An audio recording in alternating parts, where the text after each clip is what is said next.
My name's Michael McLaren. I'm here at the house of Horatio Lewis. We're doing a table read for his latest production. It's called Judgment Day. I told you to give me soda! Yes. No! Yes, sir, Mr.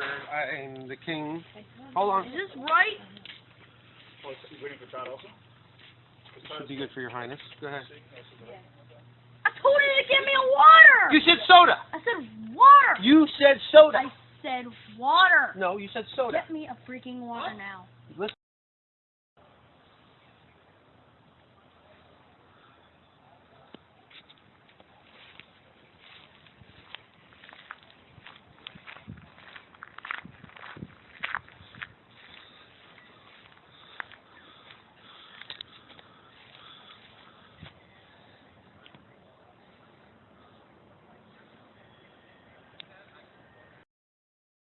Well, let's not put that on YouTube. Mike. Okay. No, I used to be a Pappas, professor. how you doing on set? You doing good? Doing great. All right. Beers and juices right here. Do we need a chair? No, I'm good. You like standing? Don't lie to me. I like being above everything. This is my dealer, Eric. That's the dealer right there. Yeah. He's a drug dealer? He's a drug Yeah. dealer. He's my drug Be on the lookout for this guy. He is a drug dealer. This guy's Oh my my gosh. next door neighbor. Nosy next door neighbor. And it's also sound and camera and lights also. They're working on the crew as well, but they wanted to be in the movie, so I said, I'll tell you, I'll write you a part.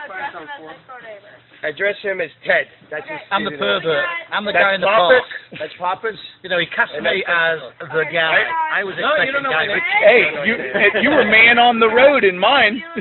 Yeah, man on the road. Guy. Guy. Sleazy guy. You're When I got my size and it says Guy, I was expecting Richie at least. Guy Ritchie. You know, I was going to start, doing the Landon thing, lock, stock, two smoking barrels. Okay, let's talk about Evil Intentions. How'd you come up with that idea? I had an epiphany one night. I would like to try to There you go. And, I can't really disclose at this stage Oh, that sucks. because my screenwriters, Ronaldo Vinas and Fernando Arias, are turning this into a feature film that is going to blow Hollywood off the map. Well, all right. Hopefully it'll be run out of my studio, Elite Media Productions. No, you're not booked on Friday. Oh, plug. Hard to work with. Well, we can. You can rent it. It'll be ready. It'll be ready, isn't it? Be ready in a month. Do you want to rent it? Yeah. I might have these. I'll buy it. How much they want for it?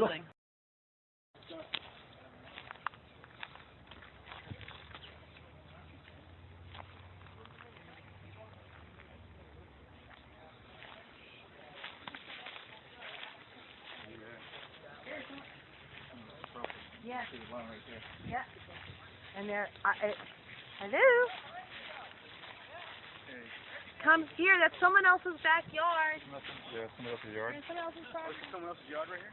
No. That. We'll talk to them and ask them if we can. And the brown coming out, almost punching people in the face. We did. I'm trying to show you some people pick up on the brown. That he's gonna be wearing brown. He's gonna be wearing brown. He's gonna be wearing brown. He's gonna be. Everybody's gonna be wearing brown. Some kind of subtle brown. But they're gonna be really dressed in like brown pants and brown shirt, because heroin is brown. Right. Are you showing any heroin in this? Yes. Oh, absolutely showing heroin. Best I can do is that. But that's the only position that they push you. He's already.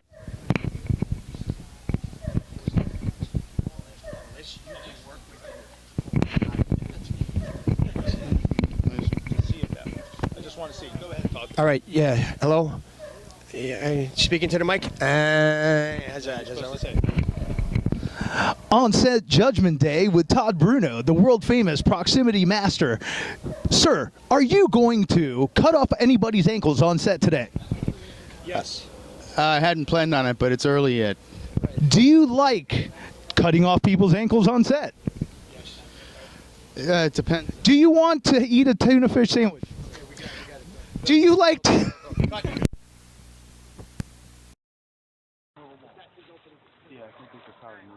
All right, but other than that, this totally works. We can literally film the entire movie here. Right, it's so much easier to not have to use a second location. Everyone wants to just come here. Every time. Before you guys get addicted to heroin, why you guys get addicted to heroin. And the child's going to grow up in that atmosphere, understand? So if there's rats in there already, that's good. Good picture with Irene. Look at this. Now this is video. But look at her pink shoes. Perfect. See her pink shoes? Yeah. Take a picture of them, please. Smile, pretend you like me. Why the long face? She's a drug addict. Yeah, but I'm your mommy, you love me. Good answer. She's having a moment with her son. Oh, And so she's still using. she's abusing like hell, man. That's why she makes that promise, and he's like, let's get the fuck out of here now. Don't even go home, because he knows once they get home, she's getting high again. That's the thing she has to clear up. When she says to him, we can't leave now because I still have a few things to clear off, that means that she's going to get high that day. That's an automatic thing like that. You understand? And he knows what's coming that afternoon. Okay. Then yeah, this will work. Yeah. This will work. I thought Now, you were looking for like a more wholesome park. But no. that area looks seedy. Yes. Everything's going to have a low line, kind of. There's no happiness here at all. You understand? Even their happy moment is tainted by the fact that she's going to be using drugs, and she knows it, and the kid knows it. But they're out there playing football, making the best out of the worst situation they can. You understand? Because she does have moments of lucidity, where she really, truly cares, and I want to show that she really loves her son. And that's how I show that how she really loves her son, is that park scene. But it's still filled with tension and the knowledge that, fuck, she's going to get high no matter what. There he is. Hey. All right, everybody, this is Todd Bruno. For those of you who don't know him, this is one of my stars right here. Todd, one of your stars. Eric. Eric, that's his dad. I'm sure it was one night, you know. That's not bad. I was really drunk. It's not bad at all, yeah. All right, let's go through the script. I added you on Facebook. They're playing football and laughing and having a good time. Off in the distance, a figure stands next to a tree, drinking something from a brown paper bag. They continue to play and the figure approaches the two. Beth fixes her hair as he sees them. Hey, beautiful. Hey there yourself. Did you guys mind if I play ball with you? No, we're playing. We don't need anyone else. You can hold the ball, and I can go deep. Get lost, asshole. Be nice, Kevin. You can go deep, huh? How deep can you go? Oh, I can go deep. And I can go long. She's a drug addict, and she has AIDS and herpes. Listen, you little prick. Why you go over there and play yourself while I talk to mommy? That's in addition to the line. That's fine. Kevin, what the hell? You know something? Forget it. I'm out of here. Why in the world would you say something like that? I don't have AIDS or herpes. I know, but that guy was creepy. I don't want you to do something stupid. I hate all my uncles you bring home. Beth smiles at Kevin's statement because she knows that she's just trying to protect his mom. Beth picks up the ball and they both walk over to a bench and sit. Mom, Yes, sweetheart. tell me about moving out west again. Okay, your Uncle Bill, real uncle, owns a huge ranch in Montana. He has horses, cows, pigs, chickens, not sure what else. We'll be farmhands and work on his farm. You'll be a cowboy and I'll help milk the cows. It'll be beautiful. Tell me about the mountains. Oh, his ranch seems like it's surrounded by mountains. It's like God cradling you, and nothing bad can ever happen to you there. Kevin loves this part because he feels secure when he hears this. Have you ever been there? No, but Bill sent me pictures and he told me to pack our stuff and move out there. Then why don't we leave right now? Why don't even go home? Just get on a bus and leave. Please, Mom. Not yet, Kevin. I have a few things we need to clear up first before we leave. You always say that. We will never leave. Beth grabs her half-part pendant hanging around her neck and grabs Kevin's around his neck. They hold it together. It makes one heart. This is my promise to you, baby boy. We will leave this place and go to Montana. Our two hearts beat as one, and nothing or no one can ever take that from us. You are the most important thing to me. I love you, Kevin. Kevin looks at his mom and then hugs her tight. End of scene one. Okay. Kitchen rattling the pots and pans and slamming drawers. She's cursing out loud to herself. Where the hell is it? I put it in here, right? Did you move it, Kevin? Move what, Mom? Kevin knows all too well what his mom is looking for, but he thinks maybe this time she's looking for something else. Beth is frustrated because she knows the kids hid it again. She's looking for her pouch containing the needles and her get high stuff. Don't play with me, Kevin. Where the fuck did you put it this time? Kevin gets up off the couch knowing that his mom will just tear the kitchen apart looking for this. He walks into the kitchen, opens the cabinet drawer, reaches behind some stuff and pulls it out. Here, this what you want? Yes. Can you just not do this, Mom, please? Just don't do it. Kevin's begging is starting to get on his mom's nerves. She doesn't want to do it, but the urge, that feeling, the need to want to get is so powerful. She's getting pissed due to incessant begging of her. Get off my back, Kevin. Go read a fucking book or something. Leave me the hell alone. But Mom, I can't stand seeing you like that. I can't even talk to you, please. You're destroying yourself, Mom. Get off my back already. I want to get high. What's it to you? I don't need some preachy 10-year-old telling me how bad it is. I'm the adult here, not you. Get it? Beth's yelling has rattled Kevin. No matter how many times she has done it, it still hurts. Her words pierce through him like a knife, but he tries to remain strong because this is what life is like with a junkie mom. That's you. Oh, sorry, Mom. I didn't mean to. I know, Kevin. Just leave me alone right now. I'm sorry. You know how I am before I get it. I know. Kevin turns and walks out of the kitchen, leaving Beth staring at him. Beth didn't want to yell, but she really didn't need her kid giving her the guilt trip every time she shoots up. Wrestling with the addiction is enough of a demon, but soon her junk will be here and she can shoot up, and all the problems, both big and small, will just float away like a feather in the wind. Nothing can beat that high. But where the hell is her dealer? Should have been here by now. Beth goes into the living room, picks up her cell phone again. She hits redial. All junkies have their dealer on #1 speed dial. Proper junkies have 2 or 3. So when you burn one, there are 2 more that you get credit from. The junk is close. She can feel it. Well, where the hell is he already? Nobody answers the phone. Fuck this asshole. Said he'd be here by 3. It's 3:15. Can't rely on dealers. They would be late for their own funerals. Kevin is just looking at his mom.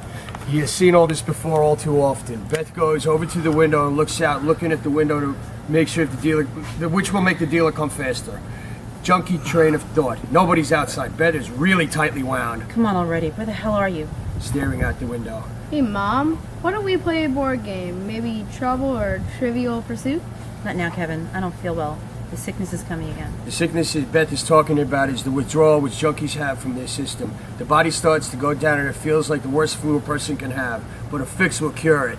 Where the hell is that dealer? Beth walks back to the couch and sits. She is rocking back and forth with anticipation. Kevin tries to read his book, but he can't. He's worried about his mom. He knows the effects and has seen it firsthand with his father ODing in front of him and dying. The kid hates drugs. He won't even take an aspirin for headaches. Beth picks at the needle marks in her arms. She picks at the scabs until they bleed. It is relaxing to her. She doesn't care about the blood coming out. Kevin sees this, gets up and gets a paper towel to wipe her blood. Let me help you, Mom. You're bleeding again. Oh shit. So I am. Beth dials the phone again. Finally, the dealer picks up. About time. Where are you? Dealer. Relax, girl. I will be there in 30 minutes. 30 minutes? You said 3. It's 3:30. Hurry up. Okay, I hurry. Beth hangs up the phone feeling a little better talking to the dealer. It's when they don't answer is when you might have a problem. Unreliable bunch of assholes they are. But soon he will be here. Relief. Beth reached into the couch cushions, grabs a bottle of vodka, pulls a big swig. That was good. It's not too late, Mom. Just call him and tell him not to come. Boy doesn't understand that once the train leaves the station, it's a runaway train. Nothing will stop it, but a nice smooth fix. Tap that van. He will be here soon.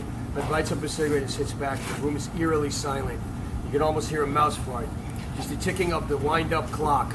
Beth stares at the clock. She's deducing the time, and she's called the dealer from the time that's figuring out exactly when that door will there will be a knock on the door. She figures if her will be get straight. Okay, I wrote this fast. I know. She figures it'll be strong enough. She can do exactly front door faster. Okay, we're just going.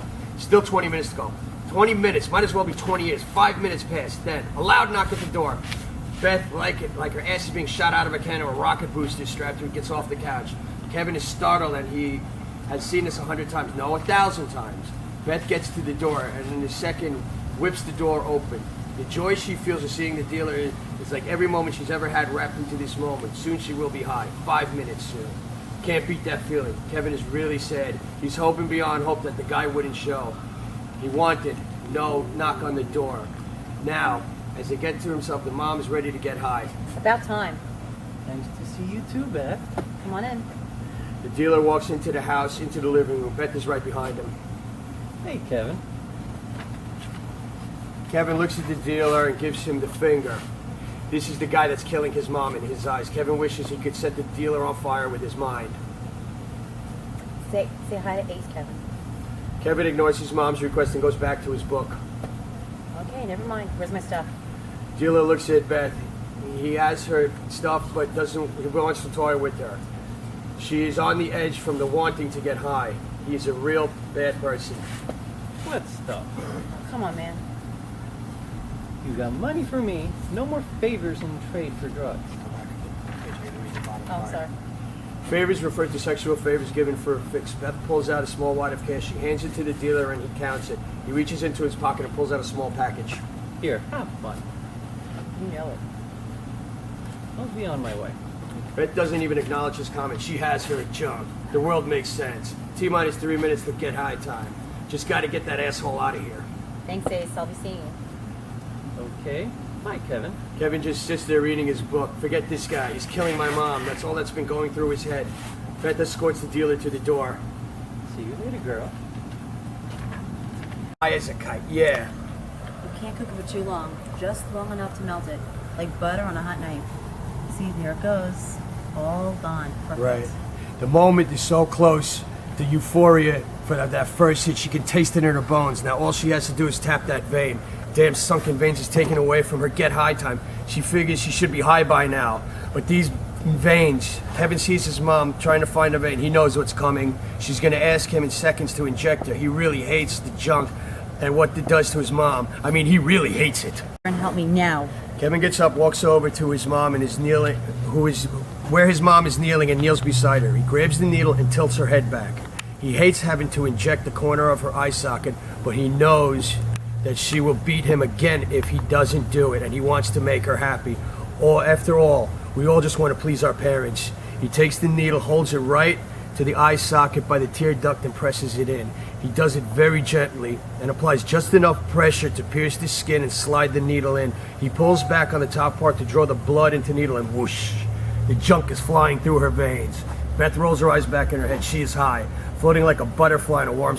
I love you, Mom. Please don't die. Kevin is crying as tears fall on Beth's cheek, and it falls in such a way that it looks like she's crying also. It's huge. She is high. Kevin gets a pillow and places under Beth's head and kisses her cheek with tears. He gets up and walks into the room and closes the door behind him. Beth's eyes are shut and her trip begins and the outside world ends. She is high. All right, next scene. Robert, this is your scene. A woman pulls up with a car with 2 cops in it. 1 detective, 1 patrolman. They all get out and the woman looks at the clipboard and the address on it. At the same time, the neighbor comes out. Sorry. Ted. Sorry, we're still opening it.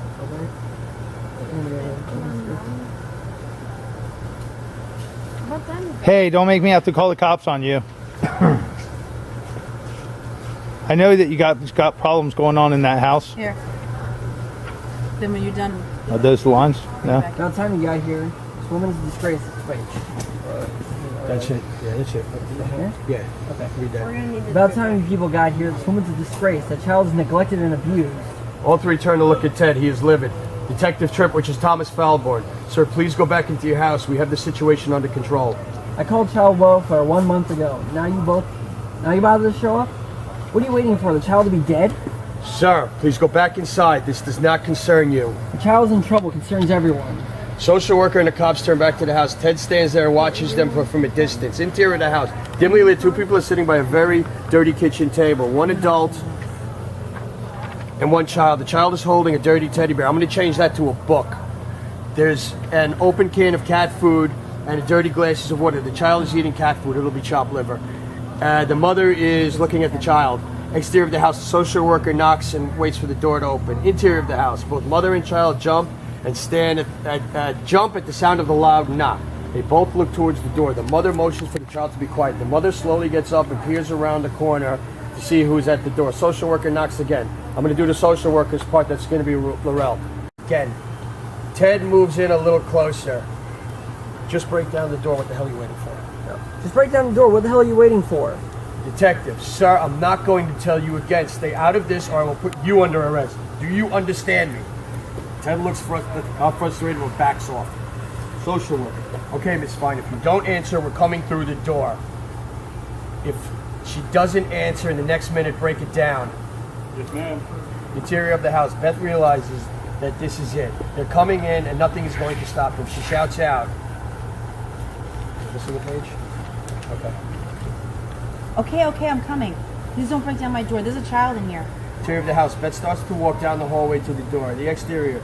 The woman stands back and the two cops have their guns drawn. They're stacked patrolman, detective, next, and the annoyed social worker clutching her clipboard. The cops are expecting anything to happen. The woman doesn't seem as concerned about the violence, but more irritated because she has to wait. The door opens and the cops rush back. The patrolman pins Beth's face against the wall, and the other cop comes from behind. The social worker enters behind them. Detective. The officer pushes her back down. She falls hard. Here because the social worker. Get this child out of here now! Detective Tripp looks at the social worker, then at the child. He's pissed, but he knows that the child is already traumatized and doesn't want to make the situation worse by arguing with this woman. Detective Tripp, don't tell me my job. To Kevin, I have to take you out of here for your own good, son. Please come with me. Kevin slowly gets up and he can see his mom he can hear his mom sobbing from the hallway. The social worker walks out of the kitchen and sees Beth on her stomach and being held down by the officer. The detective and Kevin come around the corner.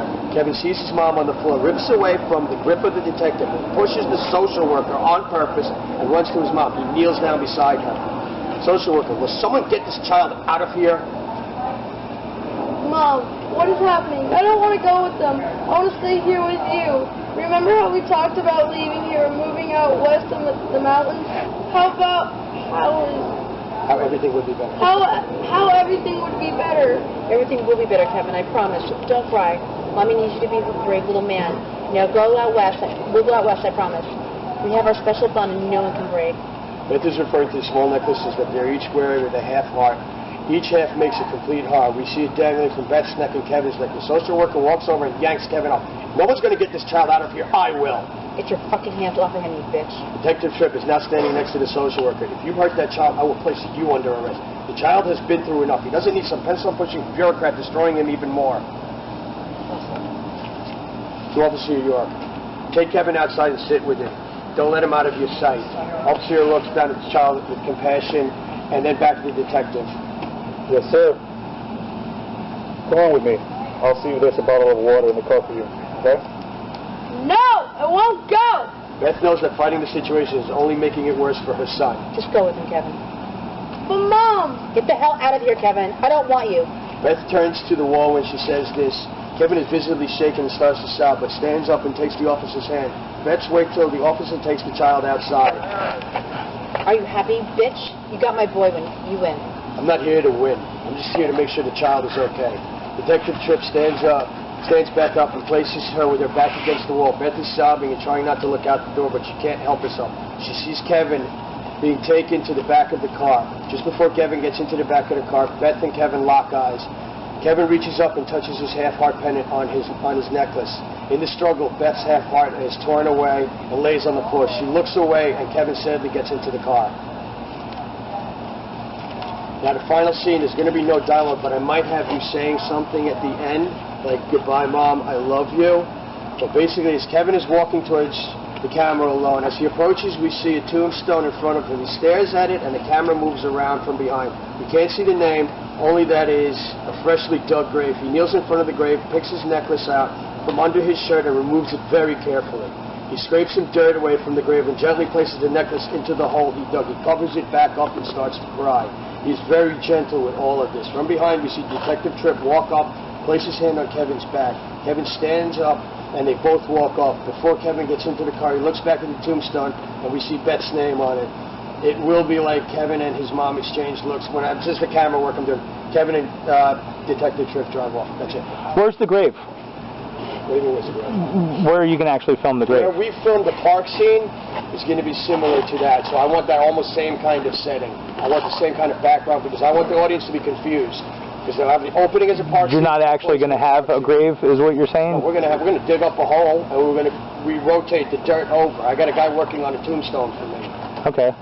I mean, but it's not going to look like a tombstone. Because you don't have those rounded tombstones. You can tell it's a tombstone. This one's going to be like just a block. you don't even need to do that. You just have to put a plaque in the ground. So like when she rubs it on the ground. It's going to be like, she's going to be doing a voiceover directed at him. You understand? Yeah. So the tombstone is going to be talking to the child. Oh, okay, okay. That's why I need it big. That's why I'm recording this. What do you think of this? I mean, it's good for jumping on a motorcycle and riding it and getting a first person. Or if you're going to do a fight scene, you know, and you're coming in and you're going like, what the hell? Blah, blah, blah. You know, it's like you get that point of view of, and then you turn around and you put it on your head, and then you do the same thing. You go like this.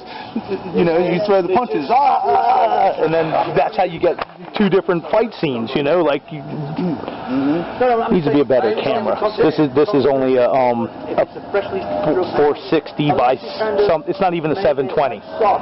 Yeah, it's like an older. It's an older one.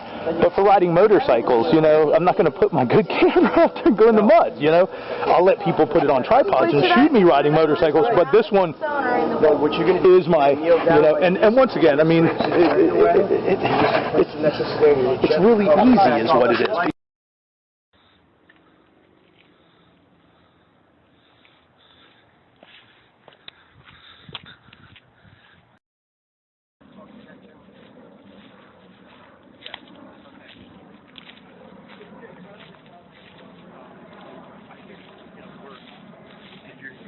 End up here when the cops roll up? Yes.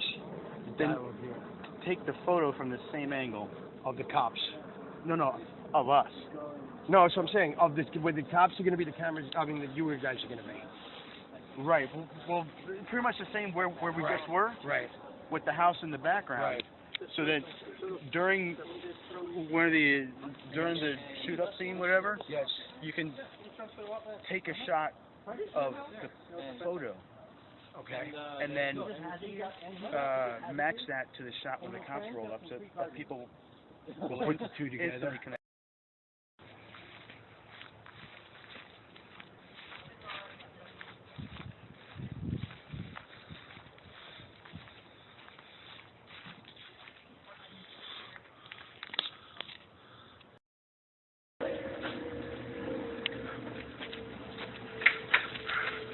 What is there to say? You just can't get enough of me, can you, Bill? No, I cannot. Could you imagine if I was a woman? Yes, and that's been a scary thought my whole life. Ghetto in the back. Yeah. But remember, we also live in a ghetto area. Can't afford anything, so obviously the park is not going to be some beautiful. We're playing in whatever crappy area we can possibly find.